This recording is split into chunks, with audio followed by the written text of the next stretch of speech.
If you are buying a house in North Carolina, there are 3 things you need to know about our contract before you purchase a home.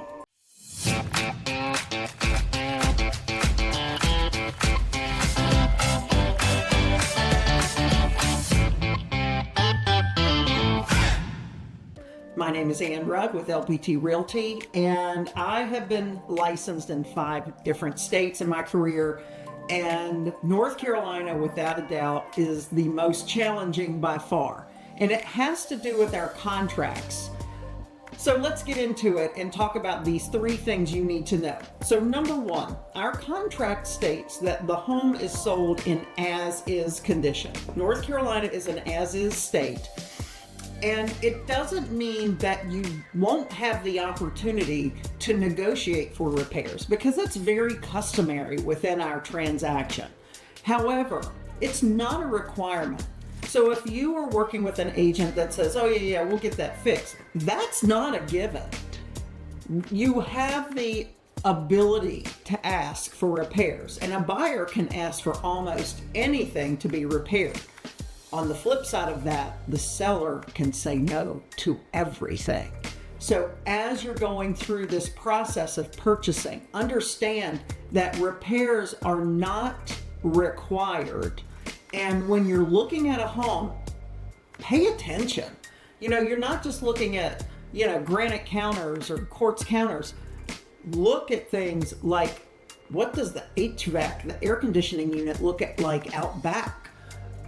Are you seeing cracks in walls? Are you seeing problems with maybe shifts in flooring? These are all things that you need to pay attention to as you're looking at homes, because you want to try to uncover the sort of the story of that home so that you have an idea of what you're getting into. Now, we do have ways for you to get out of the contract, but understand that that home is to be delivered to you in substantially the same condition at the time you saw that home and wrote that offer, and that repairs are not a requirement for a transaction. Okay, number 2.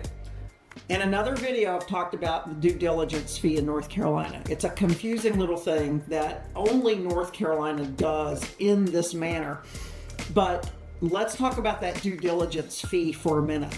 In the state of North Carolina, the due diligence fee is never, ever, ever, ever, never refundable. Now, have I negotiated to get a few due diligence fees back in my career? Absolutely.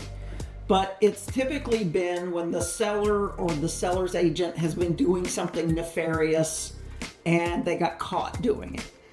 But just go into a transaction knowing you're not getting that money back.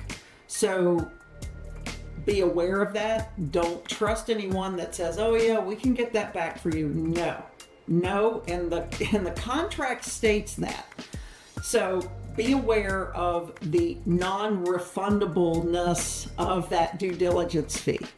Okay, number 3, unless you're getting an FHA or a VA loan, the home is to be sold at contract price, not appraisal value.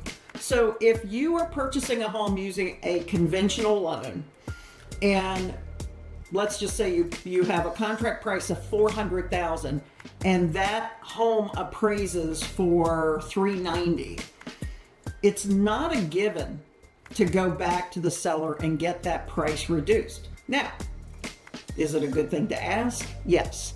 Do I try to negotiate that? Yes. But that's not what our contract says. The contract says the home is to be sold at contract price. Obviously, FHA and VA are a little different. We have an addendum for that, where the home does have to be sold at what it appraises for, if it appraises for less. But in the world of conventional loans, that does not apply.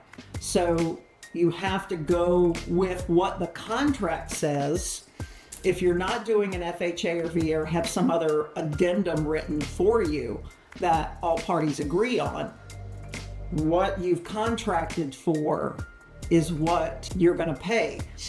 Obviously, that causes problems with mortgages and things. So it's something to be negotiated out, but it's not a given. So in all of these, just understand that, just because we negotiate for repairs or, we request a price be dropped because of an appraisal, doesn't mean that you're going to get it. It does happen, and it happens quite a bit. But be aware of what our North Carolina contract says. Be aware of what you're signing so that you can stay informed and not be surprised. I don't know about you. I don't like surprises. Most people don't, and I know people certainly do not when they're purchasing a home. So be aware of these items, and feel free to reach out if you have any questions about these, because I know it can be complicated for a buyer, especially if you're a first-time home buyer or you're coming here from another state, and all of these notions and these contract provisions are foreign to you. Give me a call if you have any questions. 704-617-0847 is my cell number. Be happy to talk to you about this if you have any questions about the North Carolina contract. I hope this helps, and I look forward to hearing from you soon.